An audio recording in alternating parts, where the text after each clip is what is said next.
Good morning. Well, it's day 2 of harvest, I guess. We will probably be shelling corn here in a little bit. This morning I'm getting some blocking cut up to put in the walls down in my house before they start the drywall. So that's what I'm working on right now. Phil had called up to the ethanol plant to see what the deal is up there with getting some of that corn that we shelled in and seeing if we can get that good premium for it. So we're just kind of working on a few things here this morning before we really get rolling, but that's the plan, shell corn today.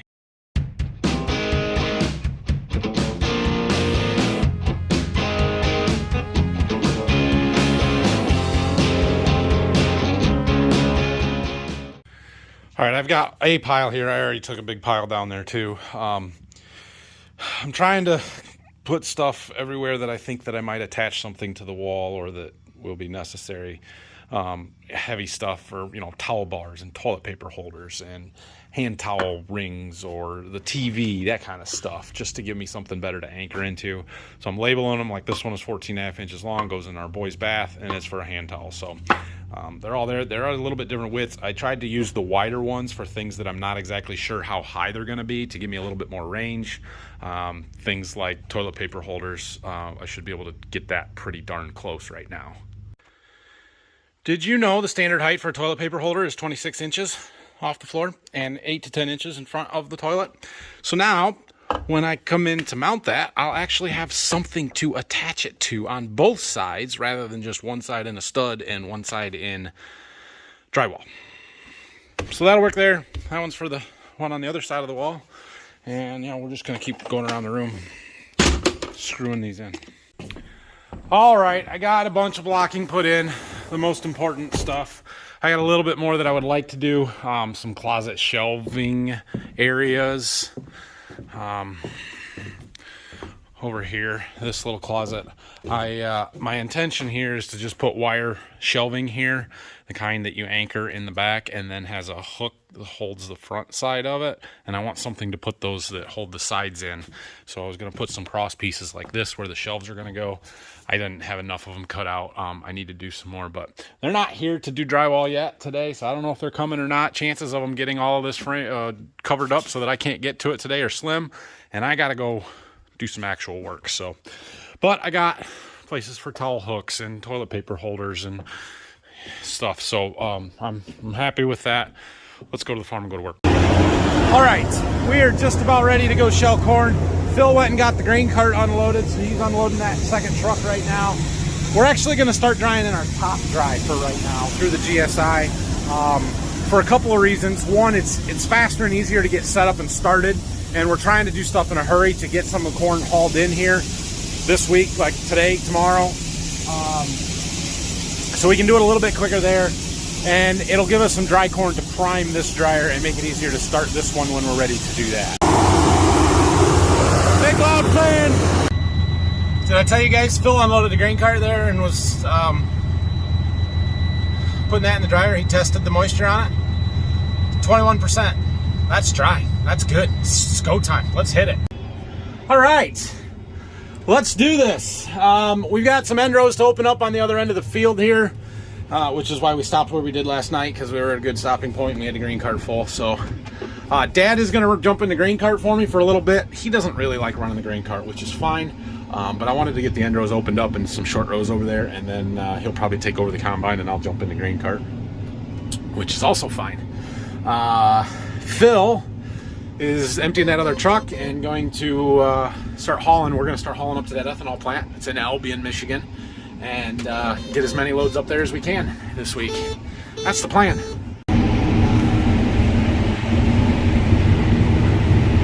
I did manage to get around the electric poles last night. We've got a developing situation here that I will show you more of some other time, but I'll try and give you just a glimpse here. We sprayed this field with a fungicide at like V5, V6, very early. It was June 8th. Corn was very small yet.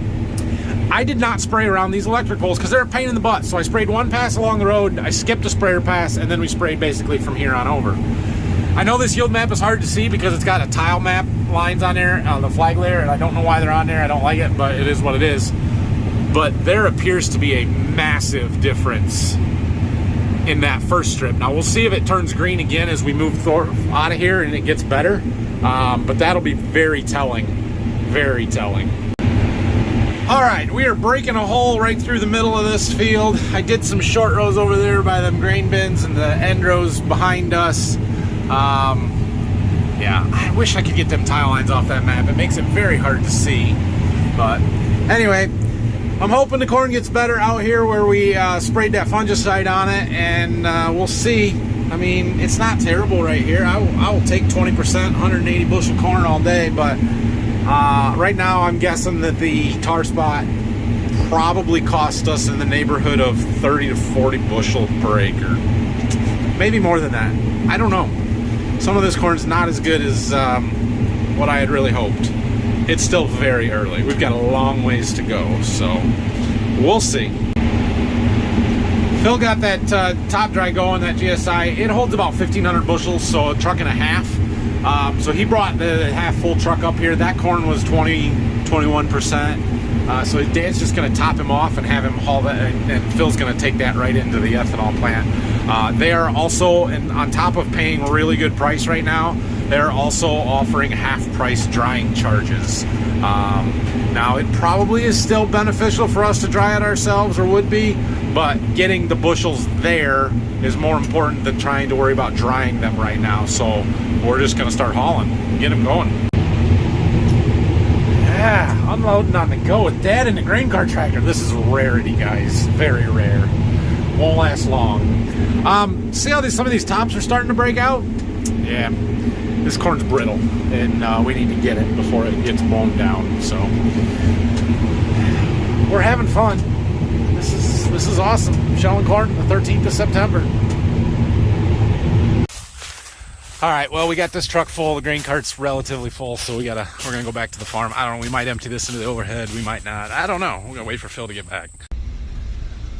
Okay, so it is lunchtime, so I'm gonna go grab something to eat. I've also got a couple of seed quotes I need to drop off to some guys. We still have a seed deadline on Friday, regardless of whether I'm in the fields or not. So I have to get some of that stuff done. Right now's an opportunity. We're gonna keep shelling, we're gonna keep pushing that, but we do have time. I don't have to be full bore all day here. Oh, and then there's that. Those are our beans that are dang close to being ready. Sometime this week, I bet we'll be combining beans. All right, well, I didn't make much progress there. Anyway, I got lunch. I'm gonna unload this truck. I'm gonna call Phil and see what he wants me to do. The dryer's done, so I could drop it, or I could just put this in the overhead. And I'm gonna go get the grain cart unloaded, and then we'll go shell some more. All right, so we're dumping this truck. We've got a pit here that the corn goes down into. There's an auger, drags it over into the boot of our leg. This grain leg has a belt in it with a bunch of cups and buckets, we call them. It scoops that corn up, takes it all the way up to the top, where it goes over the head pulley, the top, and then it kind of throws it out of the bucket into the distributor up there, right in there. And then it goes down the pipes to the different bins. Right now we're going down into this overhead bin. And, you know, we can go into the GSI dryer bin over here or into our big dryer, wherever we need it to go. But that's what we're doing right now, is just putting it into that overhead. On every single truckload, we pull 2 samples, one from the front, one from the back. I've already taken the sample out of the front. Basically, we stick a bucket under there. We get a sample of corn. We put it in our moisture tester and test it. This one happened to be 20.6% moisture, about 53-pound test weight. It then gets recorded into our spreadsheet where we keep track of everything. And yeah, so we've got good records. So when we pull the truck ahead, we'll take a sample out of the back half and record that one as well.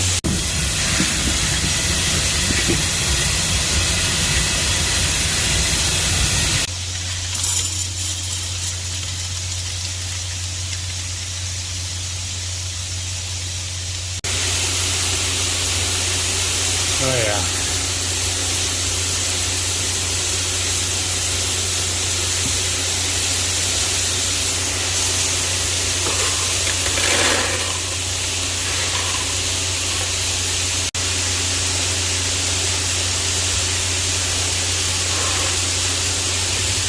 21.9. That was a little wetter. Okay, we got the truck in the grain cart unloaded. Time to go shell some more. Dad's gonna run the combine, so we're gonna sit in the grain cart for a while. Phil did get up to the ethanol plant and unloaded. He's on his way back. Should get another load in today. He said they are really busy. Go figure. You're paying $7 for corn and you're busy. I would have never guessed, right? So that's okay. We'll get what we need to in there, but he's gonna have to keep hauling steady. So we should get, we'll get a grain cart and a truck full here. We can go and unload at least one truck right now into the overhead. If Phil's going to pull another load out of there, we should get 2 truckloads in the overhead, and then we can fill stuff up again. So we'll do 4, maybe 5 more loads here tonight. Probably is all the farther we'll get. Well, we're starting to make a little progress here. We do have the truck full, but we can fit probably 2 more rounds on a grain cart. So we'll try and get that full-ish. Then have to go unload stuff again. Running a grain cart with corn is a lot more eventful than wheat or especially soybeans, but it still gives you a lot of downtime. And like now we're just taking our time getting back down here to the crest of this hill up here, and then we'll sit there and wait until Dad gets turned around and coming back this way, and then unload on the go heading back the direction we're coming from, so that we're by the truck when we're empty, or when the combine's empty. When we're full, not that it matters this time, but normally if there was an empty truck, we would unload the grain cart when you're by the truck every time, whether the cart is full or not, just because there's no reason to carry weight around the field that you don't need to carry around the field. So yeah, it's a lot of hurry up and wait, and then go like heck, and then hurry up and wait some more.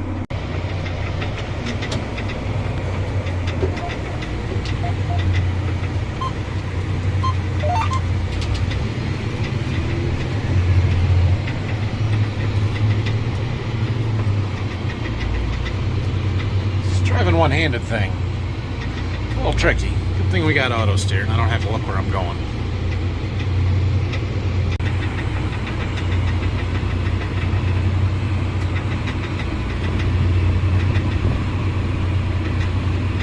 It is fun though. This is fun. All right, we're emptying trucks again. Phil came back with that first load. It was 22.5% moisture, 15-cent dock for drying charge, 52-pound test weight, 4 cents for that. We'll take that. That's good, especially with the premium that's on it. So he's loaded up and is hauling another one in. We're going to get the truck unloaded, the grain cart unloaded, and then go fill them up again. All right, I got the truck and the cart unloaded again, so we're going to fill them back up.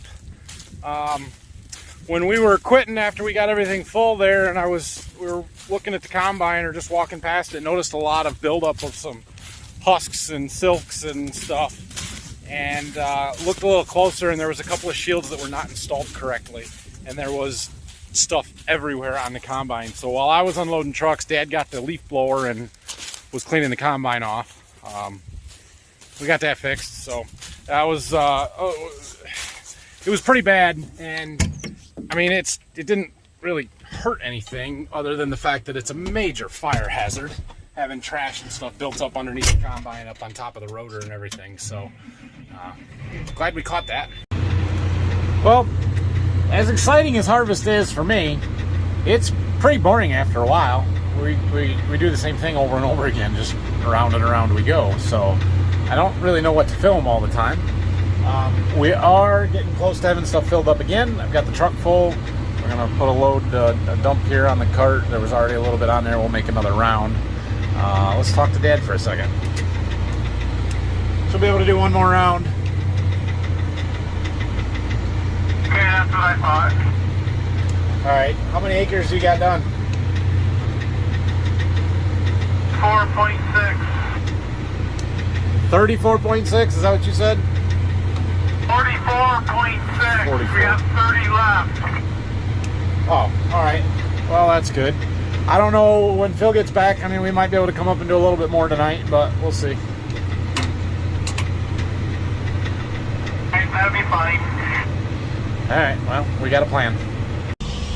All right, we are load it up again. It's a little slow going with just 2 people when you got to haul your own trucks and unload, but it is more important that Phil is hauling in to town, or to the ethanol plant right now, than running trucks for us. So, anyway, we're going back to the farm. I had Dad go up to another field that might be ready to see if we can go there after we get this one done tomorrow, maybe. I don't know, we'll see. 104-day corn, it was planted in April. It might be ready. All right, well, we're back in the shop here. Kind of got a little waiting around to do for a few minutes here. Check it out. So we got this pallet this morning. This is the talc applicator for that seed tender that I bought this spring. They couldn't get the computer chip, apparently, to make the auger turn something. I don't know. They couldn't put it on, but they brought me the tender without it. And the guy that we bought it from texted me in the end of July and said that he had it, asked if he could bring it when he was coming this way sometime, and I said sure, and I hadn't gotten it yet, and we're getting ready to plant wheat, and I told him, hey, I'm going to need that, so he brought it this morning. So we've got to get this installed. We'll figure that out. It also got the new scale head. We ordered it with a smart scale, so I can program in an exact weight, and it will unload that and shut itself off, which is super awesome. Yeah, so I gotta swap that out too. But yeah, we'll get this figured out. It's one of them things that, you know, I'll do it. I just don't know when, because I don't know when I'll have time. All right. Well, Phil called me a little while ago. He was just leaving Albion. He should be back in, I don't know, within a half hour or so. But it's getting too late to worry about going up to doing any more corn tonight, and it really won't help us anyway. We're going to get that field done tomorrow pretty easily unless it rains much earlier than expected. It's not supposed to come till after 6. So we'll let Phil keep hauling, get a load out, or, well, he should get at least 2, if not 3 tomorrow. And we'll finish shelling that. We're going to keep running a little bit through the dryer, I think, so we've got some dry corn to prime the grain handler dryer and to get a dry cone in the bottom of our wet bin. I'll explain that later. But it looks like at this point this field is going to be all that we do. There's a potential that we could go to another field or set of fields, but that premium is disappearing pretty rapidly. This morning when we contracted ours, the stuff that we're hauling now, we were getting $1.85 over Chicago price. It's down to $1.40 now. I'm guessing it'll keep shrinking tomorrow. And we don't want to commit any more bushels because we don't know if we can get them hauled fast enough. And by the time we know that, I'm guessing the premium will be gone or mostly gone, and we'll have to make a decision whether it's worth trying to keep going up there or not. So, but we got some. We did well to get that off, and you know the yields on that corn is slightly disappointing, but I was doing some math earlier. So let's assume, we'll verify this later probably, but let's assume that not spraying a fungicide up there cost us 40 bushel to the acre, which I think is probably reasonable. I think we should have sprayed a fungicide to gain a lot of bushels. However, had we done that, that corn would still be alive. It would not have dried down as fast, and we probably wouldn't be shelling it right now because it would still be green. So what's better, an extra 40 bushels to the acre or catching a $2 premium on an early market? Well, $2 on 150 bushel corn or 160 bushel corn, let's use that. That'd be $320 an acre. 40 bushels of corn, extra corn times cash price of corn, even if we went high and said $5, that's only $200 an acre.